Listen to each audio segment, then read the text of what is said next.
बात करेंगे लखनऊ से आई खबर की निकाय चुनाव में जीत के लिए बीजेपी ने रणनीति बनाई है। कल हुई बैठक की अगर आप बात करें तो 17 नगर निगम के लिए बीजेपी का प्लान तैयार किया गया।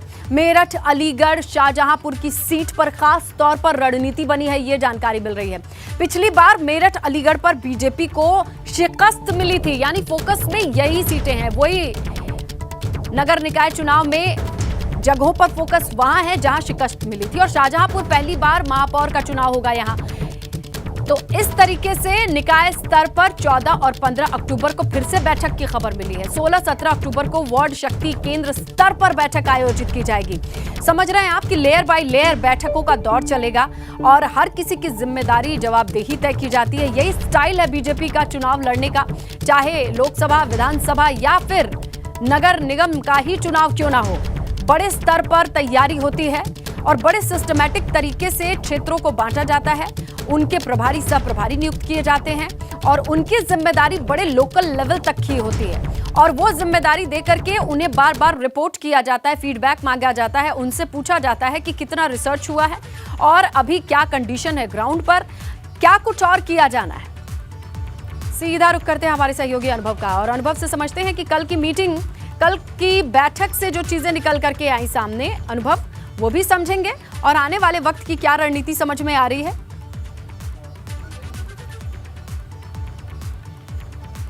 देखिए, बिल्कुल ये जो निकाय चुनाव है जो इस साल के अंत में होंगे, नवंबर के या तो हम कहें कि आखिरी हफ्ते में होंगे या दिसंबर के पहले हफ्ते में होंगे, उसके समय में कोई बदलाव नहीं होगा और उसको लेकर बीजेपी ने कल महामंथन किया है। महामंथन इसलिए कि 11 बजे से शुरू हुई बैठक और शाम 6-7 बजे तक वो चलती रही और तमाम सारे, अगर हम के क्षेत्रवार बैठकें की और जो प्रभारी बनाए गए हैं उनके साथ भी बैठकें हुई। खुद भूपेंद्र चौधरी मौजूद रहे और साफ तौर पर उन्होंने बैठक में कहा कि भाई जो भी प्रभारी हैं वो टिकट बांटने के फेर में ना उलझ जाए, कोई टिकट बांटने के फेर में ना पड़ जाए। क्यों? क्योंकि कई बार ऐसा होता है, प्रभारी जाते हैं, ज़िलों में जाते हैं तो बहुत सारे जो टिकटार्थी होते हैं वो संपर्क करते हैं, बायोडाटा लेते हैं, पर ऐसा ना करें क्योंकि टिकट बांटने का काम सिर्फ और सिर्फ पार्टी का है। सिर्फ पार्टी तय करेगी कि कौन कहाँ उम्मीदवार होगा। एक तो महत्वपूर्ण बात उन्होंने ये कही। दूसरा, जिस तरीके से लगातार अब हम कहें कि 2024 का लोकसभा चुनाव है, उससे पहले बीजेपी इसे एक सेमीफाइनल के तौर पर ले रही है।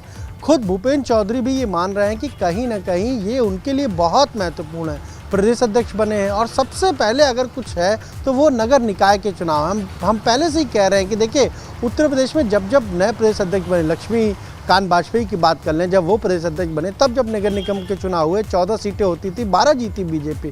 फिर अगर हम महेंद्र नाथ पांडे की बात कर लें तब कुल 16 नगर निगम थे तो 14 बीजेपी जीती। अब 17 नगर निगम है और भूपेंद्र चौधरी के सामने चुनौती ये है कि जो पहले के प्रदेश अध्यक्ष रहे कम से कम उनसे बेहतर रिजल्ट दें। तो बेहतर रिजल्ट तो तभी होगा जब आप सारी की सारी सीटें जीते। इसीलिए ये ब्रेन स्टॉर्मिंग सेशन एक तरीके से हम कह सकते हैं कि लंबा सेशन चला है और ये भी तय हुआ है कि 14-15 अक्टूबर 2 दिन जो निकाय स्तर पर यानी पूरे प्रदेश में बैठकें बीजेपी की होंगी। फिर उसके बाद 16-17 तारीख को जो शक्ति केंद्र, हम कहें वार्ड स्तर या शक्ति केंद्र, जो कुछ बूथों को मिलाकर एक शक्ति केंद्र बीजेपी ने बनाया है, ये देखना होगा कि वहां किस पर बैठके होंगे। आने वाले वक्त में इतने माइक्रो लेवल पर जाकर के लोगों से बातचीत करके उनकी जवाबदेही तय करती है बीजेपी, ये देखने लायक होगा। शुक्रिया अनुभव, जो डिटेल्स आपने दर्शकों से शेयर करी हैं।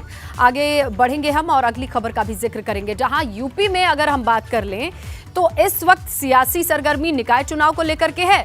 तो अब ये मान करके देखा जा रहा है कि नए नवेले अध्यक्ष के ऊपर कंधों पर जिम्मेदारी बढ़ गई है। निकायों की संख्या भले बड़ी है, 17 है ये नगर निगम, लेकिन अब महापौर चुने जाने के लिए बीजेपी को हर एक कदम फूंक फूंक कर रखते देखा जा रहा है, जहां हर एक लेवल पर पदाधिकारियों से बातचीत की जा रही है।